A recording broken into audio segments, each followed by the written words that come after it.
Hi friends, இன்றைக்கி ஆடி கிருத்திகை. எங்கள் வீட்டில் பார்த்தீங்கன்னா எல்லா கிருத்திகையும் கும்பிட மாட்டோம். 3 கிருத்திகை மட்டும் ரொம்ப ஸ்பெஷலாக கும்பிடுவோம். ஆடி, தை, கார்த்திகை இந்த 3 கிருத்திகைக்கு மட்டும் வடை பாயசம் செஞ்சு படையல் போட்டு முருகருக்கு படைப்போம்.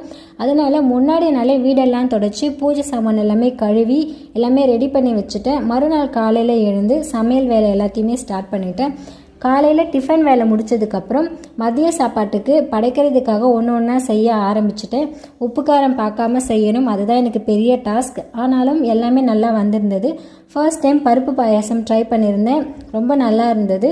இன்றைக்கி நான் யூஸ் பண்ணியிருக்க எல்லா பாத்திரமும் நான்வெஜ் செய்யாததாக பார்த்து தான் எடுத்து செஞ்சுருந்தேன். ஒரு சில பாத்திரத்தை புதுசாக மேலேருந்து எடுத்திருந்தேன், சிலது ஏற்கனவே நான் யூஸ் பண்ணிகிட்டு இருந்ததை எடுத்து செஞ்சேன். இன்றைக்கி சாப்பாடு, கத்திரிக்காய் சாம்பார், உருளைக்கிழங்கு பொரியல், முருங்கைக்கீரை பொரியல், வடை, பாயாசம்லாம் செஞ்சு சூப்பராக சாமி கும்பிட்டு முடிச்சிட்டோம்.